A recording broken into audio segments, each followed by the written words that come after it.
Hey everyone, it's time for another edition of Beaver Banter. Beaver Sports Talk lives here.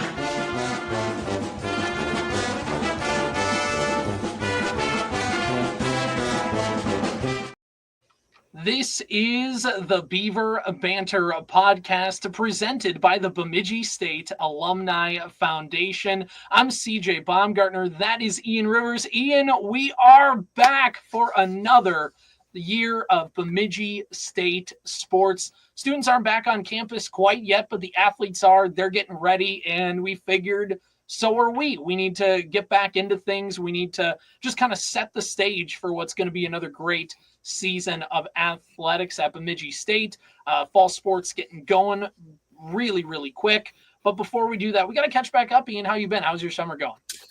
Not bad. A little under the weather this morning, but I'm ready to go now, ready to record. Feeling good. Summer was good. Summer's always, it feels like it's so short, yet I do feel like our last record was like 6 months ago, even though I know it wasn't that long ago. And so it's good to jump back in and to get back into the Bemidji State athletics a little bit, even though we're still a little over a week away from any official game action for any of the sports teams yet. But yeah, it's super good to be back. I was in Bemidji this summer at one point.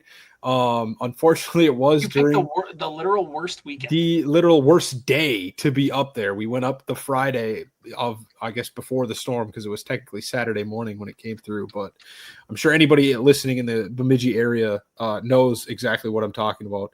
And hopefully anybody that was up there and that was affected by that is doing fine and is fully recovered as much as you can be from that, because that was the worst like natural disaster that I've ever seen with my own eyes. So, of course, had to bring that up, and wishing everybody up in the Bemidji community the best with the recovery efforts. So, yeah, just an insane storm. I remember talking with Jared Rubedo of the Bemidji Pioneer a little bit about it because he obviously lived through it as well. And he was talking about just, having to move apartments because his got completely trashed by the storm, and a whole bunch of stuff with that. And obviously he did a great job writing about it in the paper. But it's crazy. And the biggest thing, because he's was remembered the stories at the time of the Wadena tornado, which is kind of gotten similar vibes of like, it's a town in the northern Minnesota full of trees and full of stuff. And then all of a sudden a tornado rips through, and all of a sudden it looks like North Dakota in certain parts of the community with all the downed trees and things like that. So just glad everybody's safe. Hope everybody's kind of gotten things figured out by now. And we're here to provide you with some Bemidji State sports coverage to get you ready for the fall. And why don't we start with Bemidji State's biggest news of the summer, I think, in the sports world. And that came 4th of July weekend. Jokingly, I don't think this was done intentionally, but jokingly, as like a 4th of July weekend news dump, because coming out on July 2nd, Bemidji State put out that they will not be opting into the House settlement.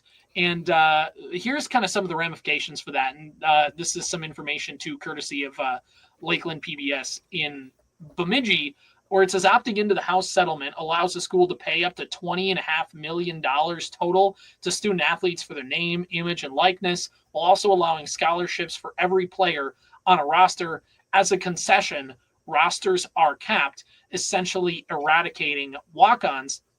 And really the biggest factor for that would have been men's and women's hockey, because they're the Division I sports and they have roster size that exceeds the current limits by the settlements. They would have to cut players from the program.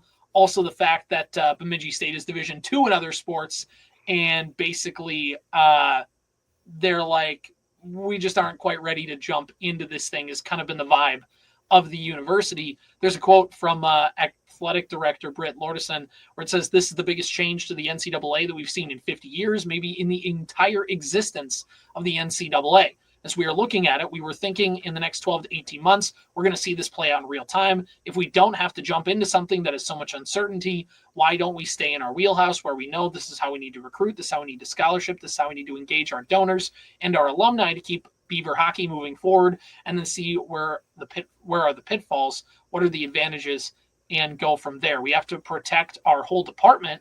We have to make sure that we're making the right decision. And like I said before, this is Brent Lorderson, Bemidji State Athletic Director, talking, when we decide to jump in, because we're jumping and not being pushed. So Bemidji State can opt into the House settlement next year if they want. But what it means for Bemidji State athletes right now, they can still earn NIL money as long as they report it through the NIL database for Division I athletes. So I think the biggest thing is there's a lot to talk about the House settlement. And basically, it's, from my understanding, it's just that the NCAA will give money to the universities, or they're going to allow the universities, I should say, to give student athletes money directly as a way to help recruit and as a way to do whatever. And the only problem is they have to shrink the rosters, because that money's got to come from somewhere and things like that. And I can think of the big reasons, obviously, are like they talked about, Ian. It's the fact of, one, it's not just Division I, they're Division II in a lot of other things. And also the fact that because of that, they really do rely on those walk-ons and rely on, things like that to kind of help, maybe not fill out rosters, for lack of a better term, but not necessarily every Bemidji State athlete is a scholarshiped athlete or a full scholarshiped athlete. And that would change if they jumped into the House settlement. And those are a couple of reasons that I think are kind of the big reasons why, and obviously they laid them out, but I think just kind of add to why Bemidji State decided to wait, essentially. Yeah, I think Britt did a pretty good job of conveying her thoughts on why they didn't want to jump in right now. I think it's pretty smart decision making for something that is so fluid right now. We don't really know where it's going to end up 3, 4, 8 months from now, even a year from now. So I think if it's something you're uncertain about, I completely understand not wanting to jump in right away, especially when it's not a decision you have to make for the next 5 years. You can jump in next year if you change your mind, or if you decide that it is something you want to do, or if something changes about it. So I do think that that's a smart way to play it. I think everybody is a little disappointed maybe because you want to see your school taking the initiative and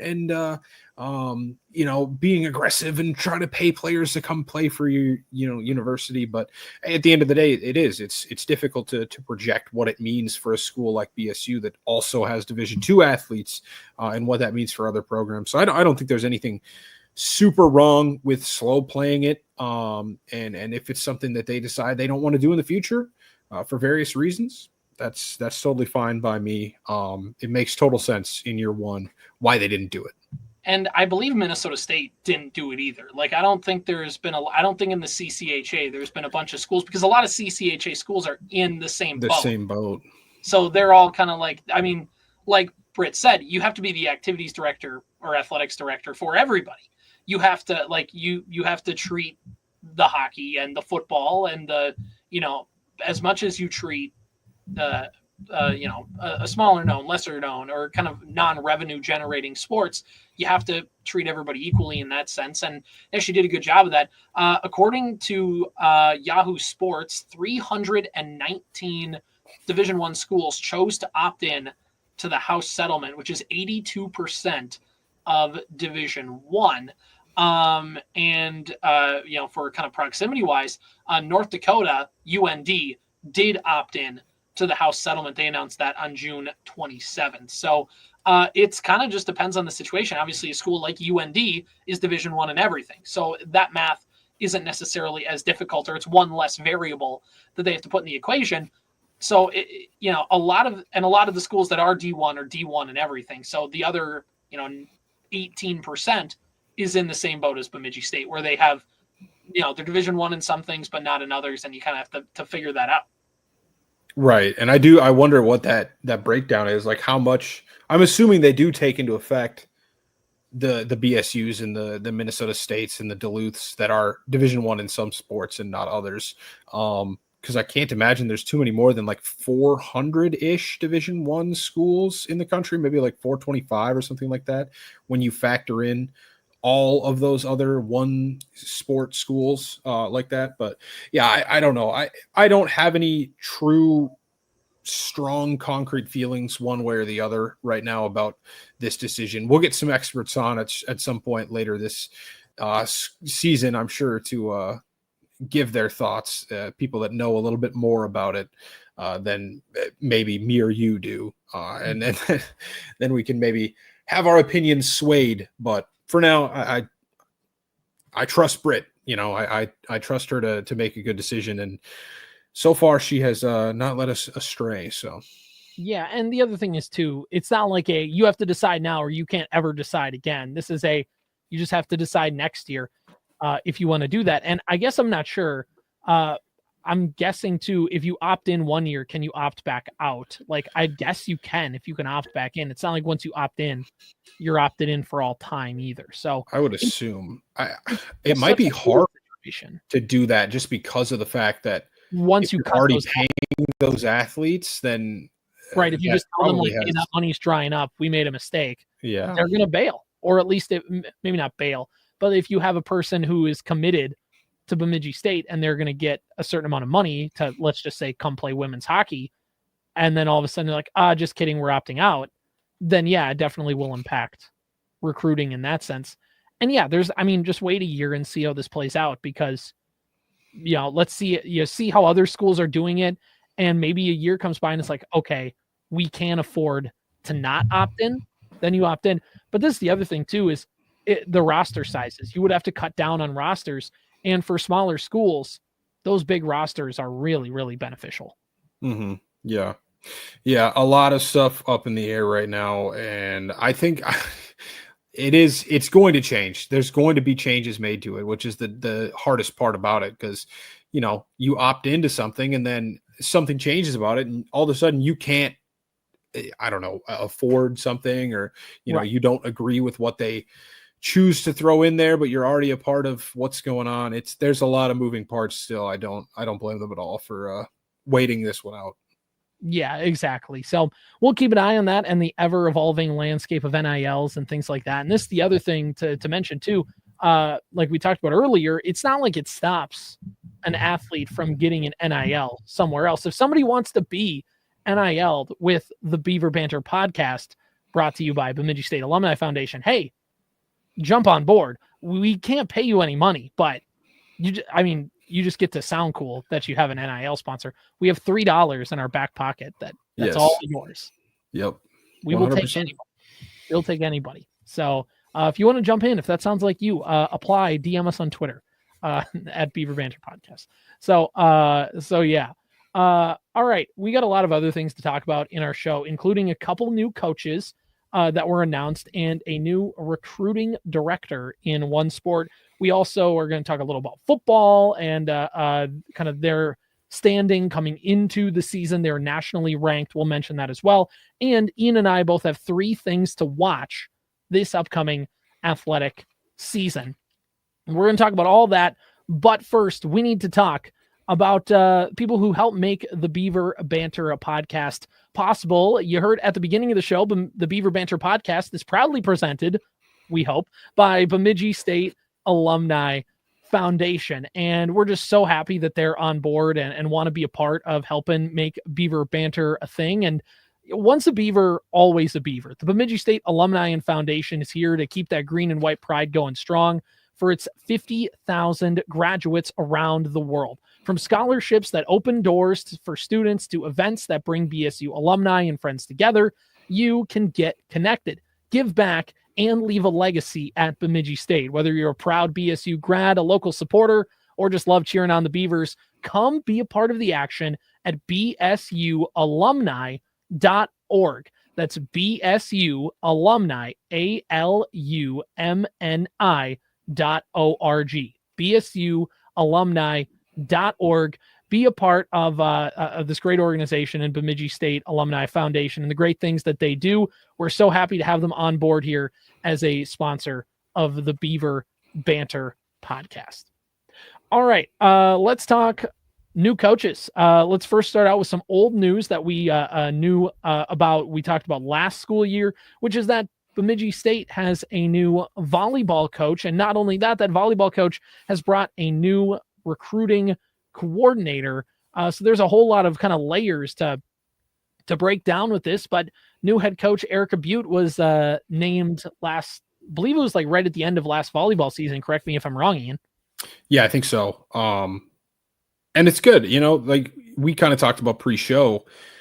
What can this season look like for them? And stop me if this is maybe one of the three things that we're going to talk about at the end of the show, CJ. I don't want to step on our toes a little too early here, but what this season could look like for BSU volleyball with a little bit more stability. Obviously, the events of last season, super unforeseen and super unfortunate, for college athletes to have to play through situation like that. It can never be easy. And so what can this team rebound and look like this year after it seemed like they had been making progress for a couple of seasons in a row? And even last year wasn't bad given the circumstances. So I'm excited to see what she can do. And they also brought in a new recruiting coordinator. CJ, what's that all about? Yeah, so according to BSUBeavers.com, Bemidji State University Beaver Volleyball head coach Erica Butte announced Friday the hiring of recruiting coordinator, and this was earlier in the month, I should say, the hiring of recruiting coordinator Damian Fox. According to a quote from the Bemidji State head coach, we're thrilled to bring Damian on board as our recruiting coordinator. I've known him for many years in the volleyball world, and he brings a wealth of coaching experience and a strong understanding of the game. He's going to play a crucial role in shaping the future of our program, and I'm excited to work alongside him as we continue to build something special here at Bemidji State. He spent 6 years with St. Olaf College. He was assisted with the recruiting process, played a large role in St. Olaf's pro-recruitment on new student athletes from March 2018 to February of 24. Along with his recruiting work, he's also been assisting student athletes in creating scouting reports, doing things like that. Prior to this, he served as the assistant coach for Lakeville North High School and served in head and assistant coaching roles with Northern Lights Volleyball. Fox has also been a camp coach at the University of Minnesota, University of Wisconsin, on Pack Setter Sports, Northern Lights Volleyball, Midwest Volleyball instructors for the past 12 years. He has just a laundry list of qualifications here. And again, this is interesting. I'm not quite sure what all falls underneath recruiting coordinator, but basically in kind of the ever-changing recruiting world, and not the Division II has been super impacted by NIL in the way the Division I has, but you see this at the Division I level too, Ian, right? Where basically coaches are like, I have so much to deal with and so many hoops to jump through, and on top of that, I just want to coach. Like, recruitment is fun, but also like you're a coach at the end of the day. Like, let's delegate this responsibility to somebody who can kind of make that their thing and be kind of the head of the snake when it comes to how they want to bring in new talent to Bemidji State University. And the biggest thing, I think, is it's just a kind of forward momentum that this program gets to build under new head coach Butte, and just kind of making the program hers in a way, bringing in kind of her own staff, obviously, but bringing in people that are kind of going to put forth the vision that she wants. And obviously the dude who's been helping out with University of Minnesota, University of Wisconsin related volleyball things, that certainly isn't a bad thing to put on your resume either. Yeah, a little extra help around facilities is definitely not something that I think that they're going to be positive. It's going to be a positive impact, I think, is what I'm trying to spit out here and say on the volleyball program. We saw this kind of with college hockey, allowing a fourth coach, I believe, it could be any type of coach that you want to add.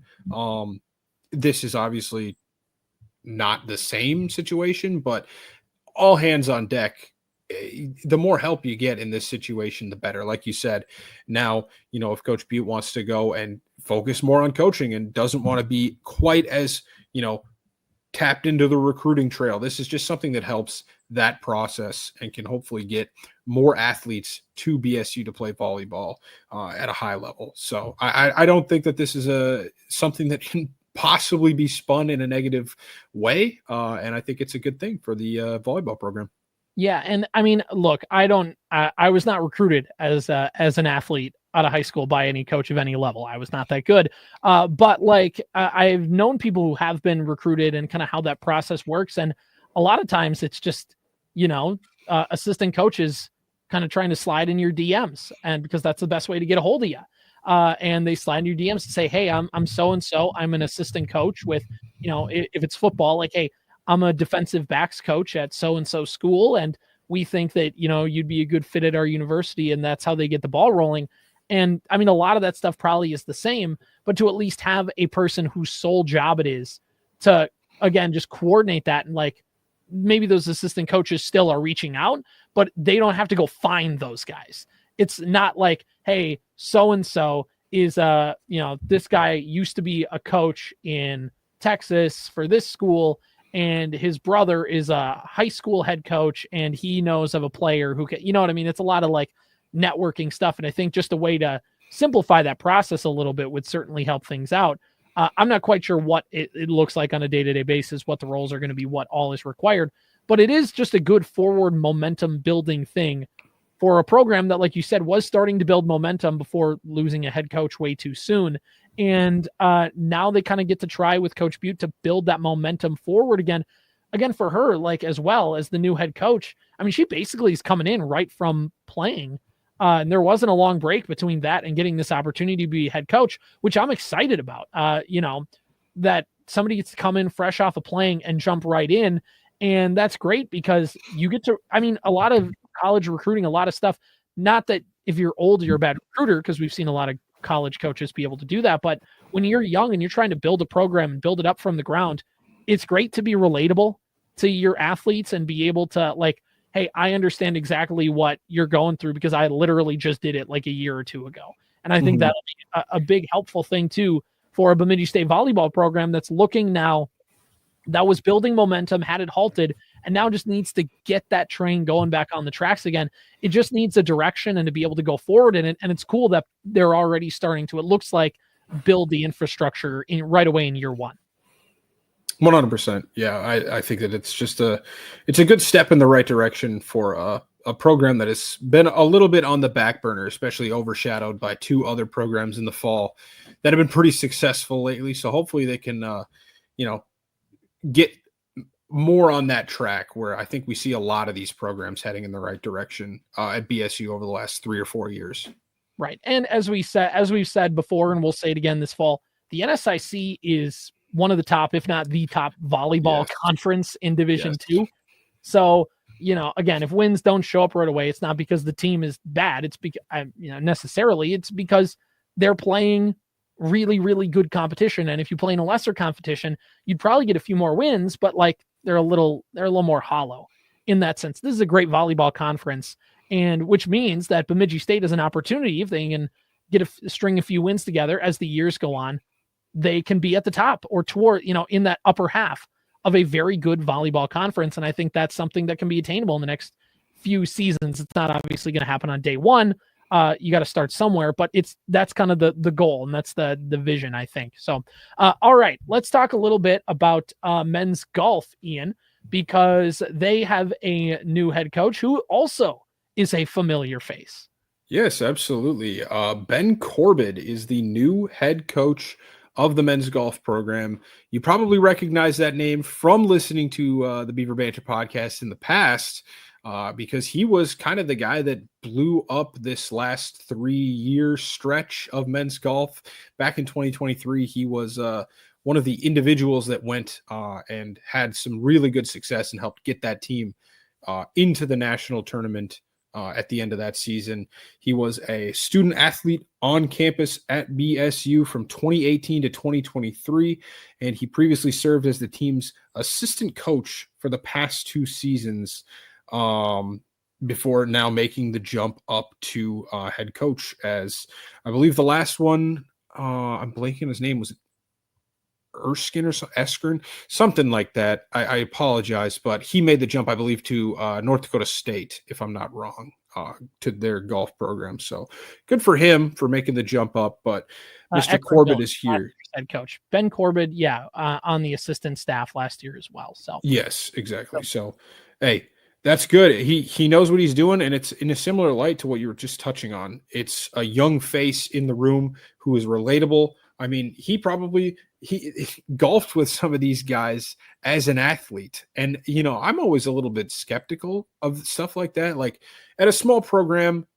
for men's golf, it's probably not that big a deal. I can imagine that, like, let's say an Alabama football player graduated from the program and then 2 years later is the head coach, where he's not going to command enough respect from some of those athletes.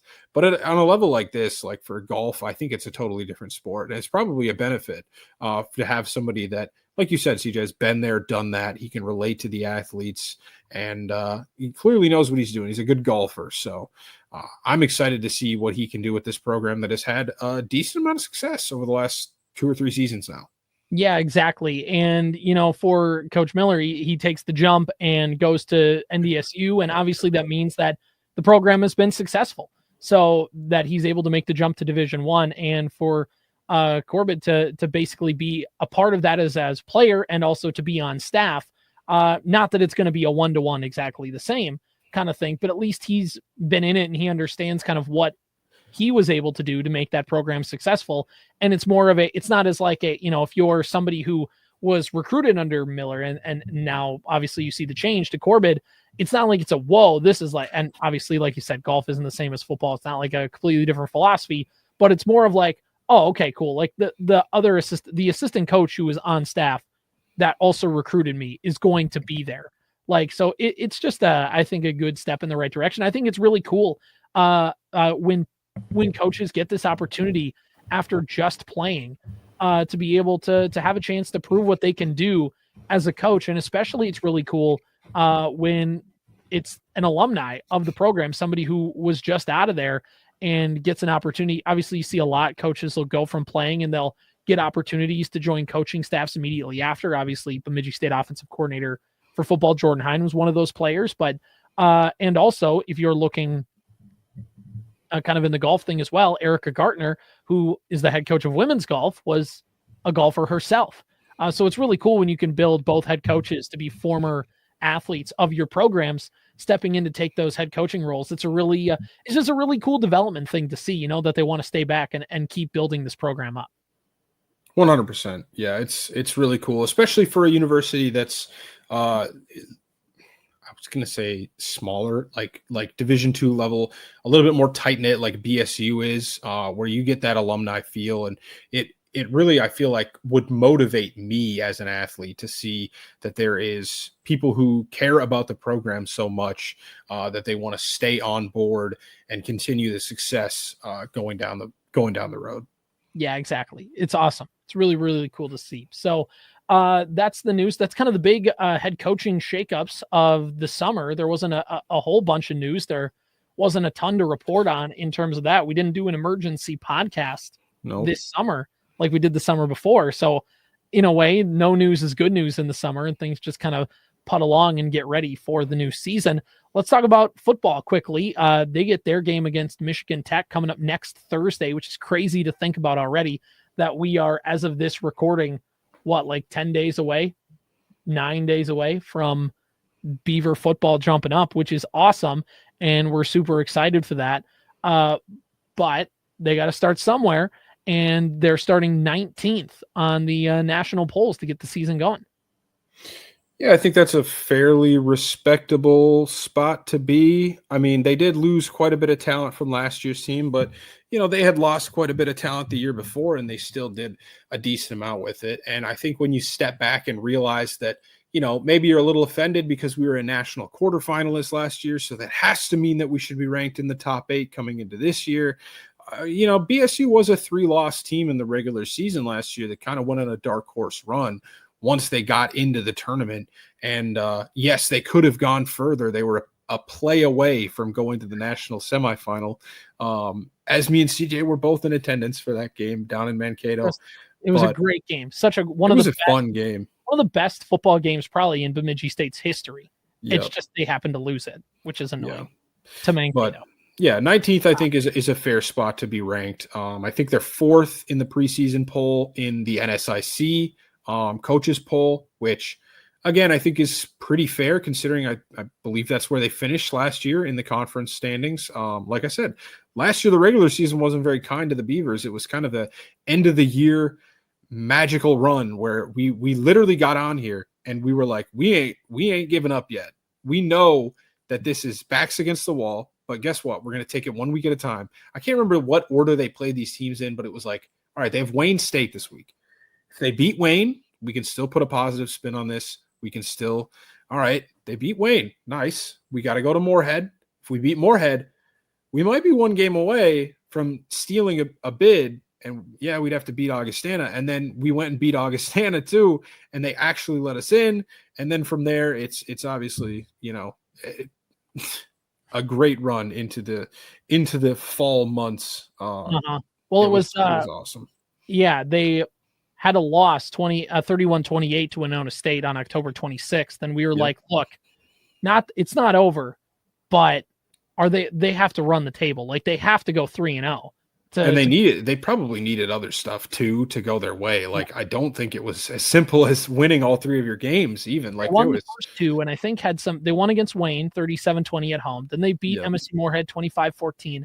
And then they beat Augustana 17-10 at home. And I think when we got to that Augie game, we knew, like, okay, if you win, because they were ranked like, they were a top 15 team in the country at that point. It's like, if you beat that team, you'll get let in. Yep. But if you lose, you're done. Like, this was pretty much a playoff game now. And they won, and it was kind of a grinder, and they were able to come out and win that game. And then they got into the tournament where they played Angelo State, and they won 24-14. They got revenge from the playoff game a couple of years ago. And we were like, oh my gosh, I can't believe they won. This is awesome. This is house money. And then, of course, Western Colorado, the game where they had the scoop and score, where they, it wasn't a, the play there was a play before that happened, or Bemidji State didn't convert on a 4th down. They lost the ball, and he thought the game is over. And it was a first down run for Western Colorado. It was like to ice the game. It was like, all right, there's like a 1% chance that something crazy happens here. Now we had like 1 timeout left or something like that. And there was no like audio for the game. Like, you couldn't hear, there's no announcers on the game. And so ESPN Plus is doing ESPN Plus things. Yeah. And so all of a sudden they're just like backing up. Apparently there was a holding call on that play, and it's like, all right, we have another chance. And it was like literally the next play where it was a scoop and score touchdown for BSU, like the most wild swing of emotions where you're like, all right, well, Discord was blowing up, which you should join that way. Yes, exactly. Man, got to get back in the habit of plugging the Discord again. Oh my gosh, we're back. But yeah, it was a great football season, and finishing 9th in the country isn't too bad. No, exactly. And I'm excited to see what they can do this year. Obviously, we have a game coming up against Michigan Tech. That's who we started the season against last year. We'll preview that next week as we get a little closer to that. Making a road trip to Houghton? To Houghton? No, I don't think I am this year. Although it would have been fun, but the game being on Thursday is a little tough with my work schedule. But I do like how that works out every year. It's always fun to start the season on a Thursday evening. Yeah. Well, especially too, because it's typically like one of the first weeks of school too, of the school year. So it's kind of like builds. And I think mainly it's just because it's Labor Day weekend. So they try and get the games done like before the weekend, probably because they feel like they'll get better attendance, would be my guess. Yeah, that could be. But I still like the fanfare of it. Yeah, 100%. It's always super fun. And, hopefully they can come out on top. The schedule as a whole, I mean, and we'll talk again more about this, this coming week, but schedule as a whole is, I don't know, I've seen more difficult schedules. There's a bunch of games obviously against teams like Winona, Sioux Falls, Northern State, Augustana. Like Augustana and Duluth are the 2 that stick out to you. Moorhead, can they continue to grow as a program as they have, but the last couple of years? Go to Wayne, which is never an easy drive to make. But guess what? Guess who you avoid this year on the regular season schedule? The big bad Mankato. And as much as it's like, all right, well, we kind of want our chance to prove ourselves against them, it's like, well, maybe let's save it for the playoffs this year. Right. Let's save it for the playoffs. And that's something too to talk about, right? Is the new playoff division. The new playoffs, yep. I can't exactly remember like what section they're in now, but they're no longer playing with all the teams in like Texas and out west. Like no more Angelo State, no more Western Colorado in the playoffs. It's going to be scared of us, so they backed away. It's going to be Ferris State and Grand Valley State, and they're moving more to the Ohio Valley, the eastern part of the Midwest. Yes, which I think like I remember looking at it and thinking like, oh great, we get to play against 2 of the best teams in Division II every year. But you never know. Like programs do rise and fall. Like is Ferris State going to be at the top forever? The playoffs did expand from 28 to 32 teams. Oh really? Yes. I don't think I knew that. So no buys anymore. April 24th of 2025 on ESPN from the Associated Press.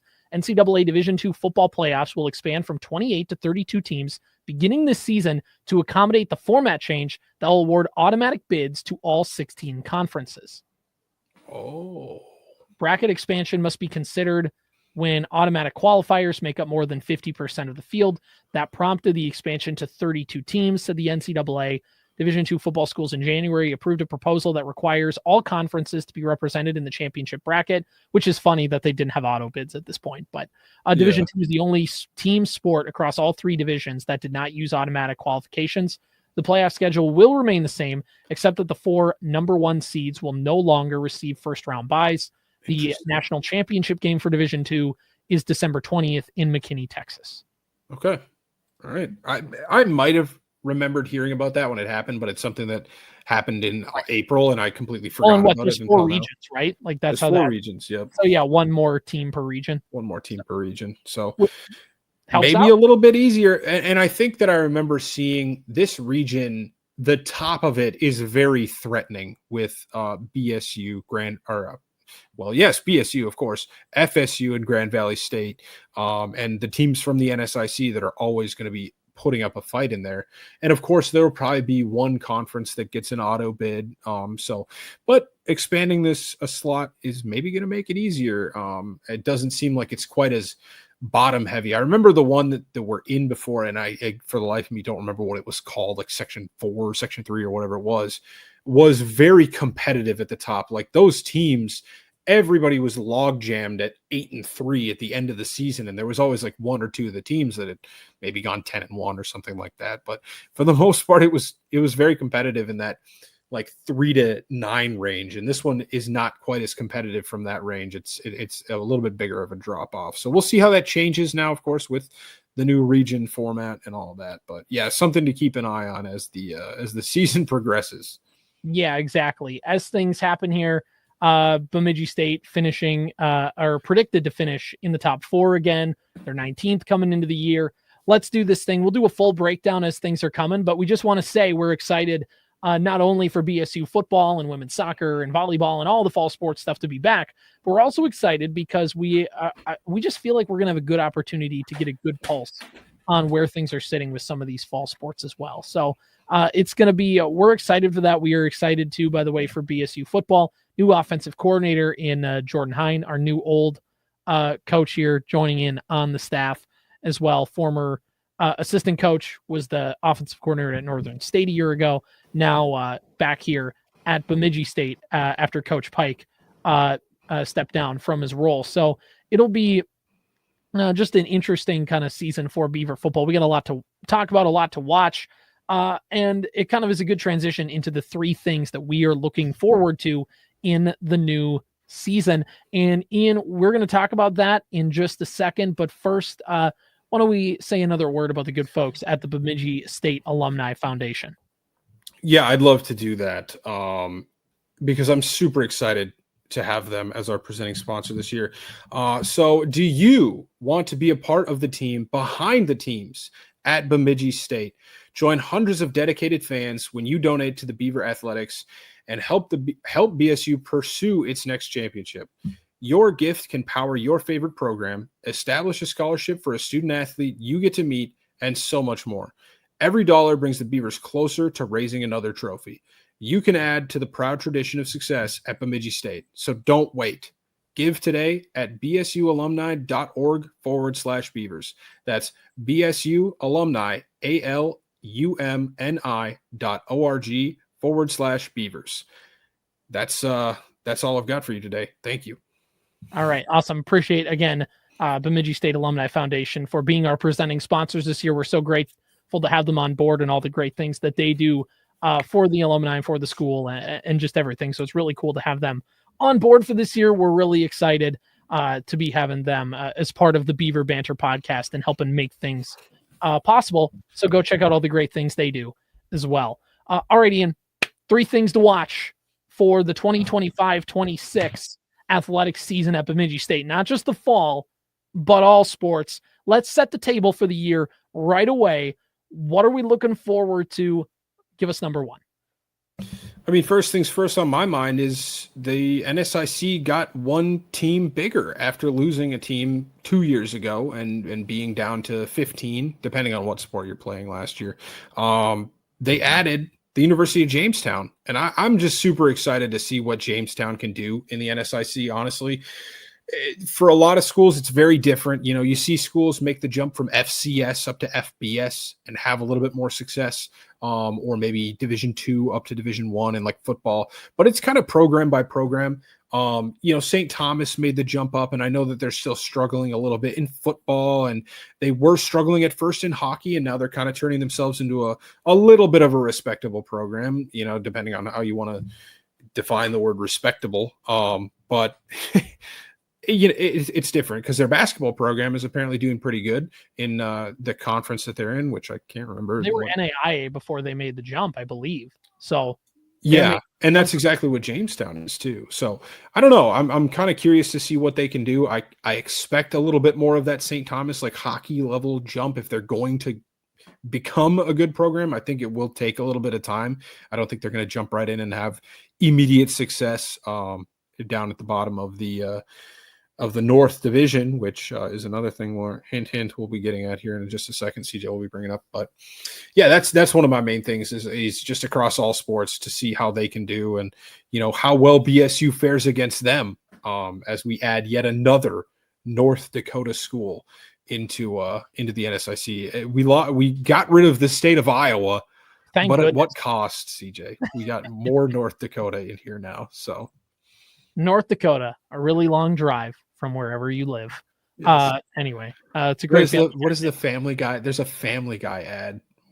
Like yeah, that was part of it. Yeah, North Dakota. We're not even the best Dakota. That's my favorite. It's a great throwaway line. You know, whatever. Both Dakotas are the Dakotas to me, but they get very territorial, North and South Dakota. Yes. About themselves when it's a lot of the same thing. Anyway, us here in Minnesota. You have lost the argument because I drew you as the seething Dakota. Well, I am I'm the proud Minnesota. Exactly. So that's how it breaks down. Looking at football for Jamestown, by the way, they're going to start their season at Augustana. So welcome to the NSIC. They start September 6th. That's tough. So they don't have a non-conference game. So they play one less game on the schedule, I believe. Okay. So because obviously they probably just weren't able to get anybody to play a non-conference against them, or maybe they just didn't want to deal with it. I don't know. Either way, they're fully in. Not like in Augustana, like in the CCHA, where it's like, all right, you're slowly going to get incorporated in. They are pretty much right in because they needed to fill that spot a year ago that was vacated by Upper Iowa. If you look last year at Jamestown football, and this will be the precursor, and this is with a lot of schools that are making the jump up, so this is not it's going to be this way for all time, but schools that make the jump struggle because they went from one level and the talent level's different, and it is, but it just takes a while to cycle through, and it takes a while to get things going. Crookston was a lot of that. For Crookston used to be D3 and everything. They jumped up to D2, joined the NSIC, and it took Crookston a while to build up programs in basketball and baseball and a few other things. Football never was able to make that jump. They ended up contracting the program, in fact. So not that that's going to happen for Jamestown, but it just will be interesting to see how this all factors out here. Last year, Jamestown football went 3-7.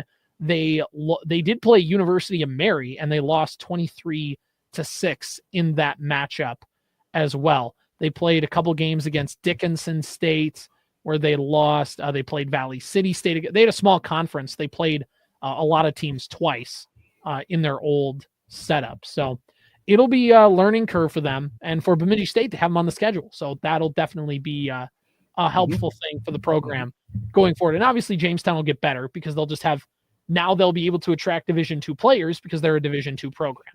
But right now they just have NAI players the same way, like when St. Thomas jumped from D3 to D1, their first year, they had a bunch of D3 players playing D1 because that was the roster. So it'll just be a bit of a transition. You can argue that they still do. You could argue that. It's not ridiculous. It's not ridiculous to say that.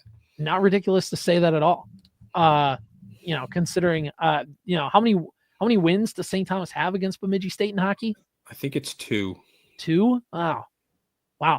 That high, huh? Yeah. Yeah. And they haven't played us twice, by the way, folks. They played us like 18 times. So yes, don't go thinking they're 2-0 against Bemidji State or something. Can't handle the Sanford Center. Yeah. Anyway. Exactly.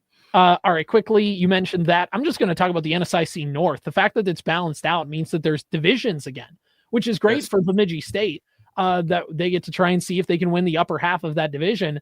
The only other thing that means, though, is that's probably if you're the Bulldog Banter podcast or whatever it's called in Duluth, you're also excited about it for the fact that you get kind of a little bit of separation from the Augies and the Mankato's and some of those other schools that are down south. But it'll be fun to get the Bemidji State and Duluth rivalry. Not that it died or not that it kind of lessened, but it gets kind of reignited and back up to a level that it really needs to be at.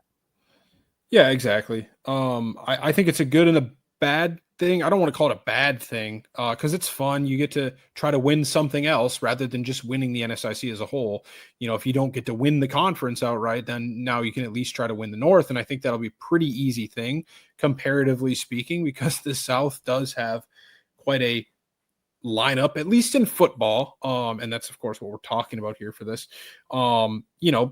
Bemidji and Duluth are, I think, in a class of their own right now in the NSIC North. And then you look at the teams in the South, you get Winona State and Wayne State, where any given year they could be up at the top of the North, but they're probably going to be fighting for like 4th place down there in the NSIC South. So it is a good thing and a bad thing because now you kind of guarantee yourself all these games against UMary and Minot State and Jamestown. And how successful are these programs going to be, where now your strength of schedule is going to be a little lower.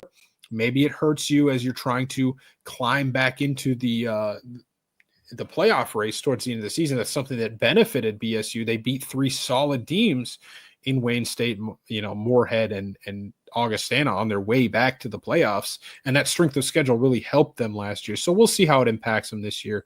But I do think it's a fun thing to have the NSIC North back for this upcoming season.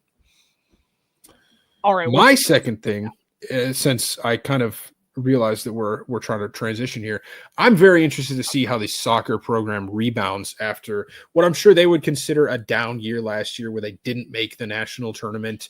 I'm very curious to see what they can do to kind of rebound and get themselves back into position. What can Jim Stone do to turn the program back around? We know that they bring in good talent every year. Last year just didn't break their way.